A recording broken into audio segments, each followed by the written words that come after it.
सुप्रभात मेरे प्यारे बच्चों। आज मैं पुनः आपके समक्ष एक नए वीडियो के साथ उपस्थित हुआ हूँ। आपने मेरे पिछले वीडियो में बस की यात्रा कहानी के उस भाग का अध्ययन किया था जब लेखक अपने मित्रों के साथ बस यात्रा कर रहा था। अचानक उसकी बस खराब हो गई थी और जब बस ड्राइवर ने बस को किसी तरीके से ठीक किया तो बस आगे चली। और आगे पुनः लेखक कहता है कि बस की सीट बस की बॉडी को छोड़ करके भागी जा रही थी। मुझे लगा कि 8 से 10 मील चलने पर मैं सीटों के बीच कहीं अटका हुआ हूँ। मुझे अब बस के किसी भी अंग पर भरोसा नहीं था। कहीं भी ब्रेक फेल हो सकता था, स्टीयरिंग टूट सकती थी, परंतु प्रकृति की सुंदरता मेरे मन को आकर्षित कर रही थी। मैं हर पेड़ को अपना शत्रु समझ रहा था क्योंकि हमारी बस इन पेड़ों से टकरा ना जाए, क्योंकि उस समय लेखक को यह लग रहा था उसका कहीं उसके साथ कोई दुर्घटना ना घटित हो जाए। आगे पुनः लेखक कहता है, अचानक फिर बस रुक गई। ड्राइवर ने विभिन्न प्रकार के प्रयास किए परंतु बस स्टार्ट नहीं हुई। ऐसा प्रतीत हो रहा था कि जैसे सविनय अवज्ञा आंदोलन फिर से प्रारंभ हो गया है, अर्थात बस अब चलने वाली नहीं है। मैंने बस कंपनी के हिस्सेदार से पुनः पूछा, क्या अब बस नहीं चलेगी? तो उन्होंने कहा कि अजी, बस तो फर्स्ट क्लास की है। यह तो इत्तेफाक अर्थात संयोग की बात है कि नहीं चल रही है। आगे पुनः लेखक कहता है कि अंधेरी रात में वृक्षों की छाया के नीचे बस की दशा इतनी दयनीय लग रही थी कि जैसे कोई वृद्धा थक करके एक जगह बैठ गई हो। हमें दुख हो रहा था कि हम उस बेचारी पर लद कर चले आ रहे हैं और यदि इस निर्जन स्थान पर इसके प्राण निकल गए तो हमें इसका यहीं पर अंतिम संस्कार करना पड़ेगा। आगे लेखक पुनः कहता है कि बस हिस्सेदार साहब ने इंजन को खोला और उसको सुधारा। बस तो चल पड़ी परंतु उसकी चाल पहले से कम हो गई थी। अब एक धीरे धीरे वृद्धा की तरह आगे जा रही थी और रास्ते में जब कोई गाड़ी उससे मिलती तो वह कहती मानो कि हे बेटी, तुम चली जाओ, तुम पहले निकल जाओ। अब मेरी वह अवस्था नहीं रह गई कि मैं तुम्हारे साथ आगे बढ़ सकूं।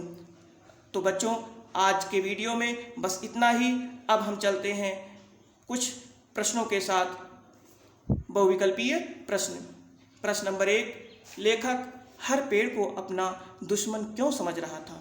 लेखक हर पेड़ को अपना दुश्मन क्यों समझ रहा था?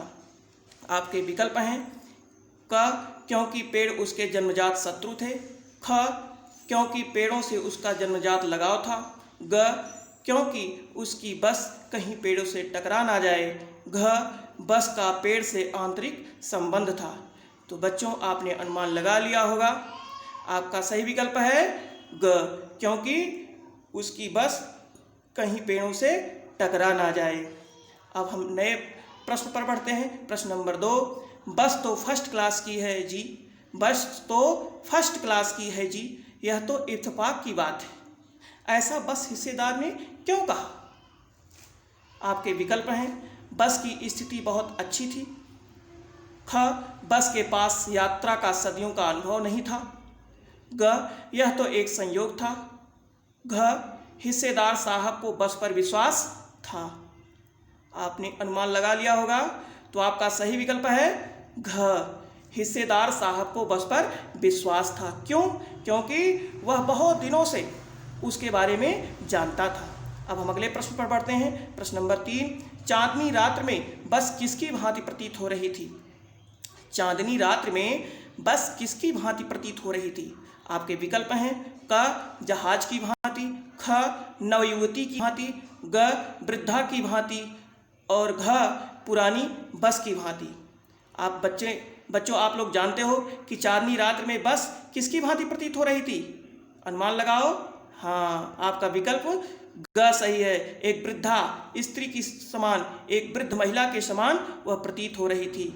अब हम नए प्रश्न पर बढ़ते हैं। प्रश्न नंबर 4, अंत में बस हिस्सेदार ने क्या किया? अंत में बस हिस्सेदार ने बस का क्या किया?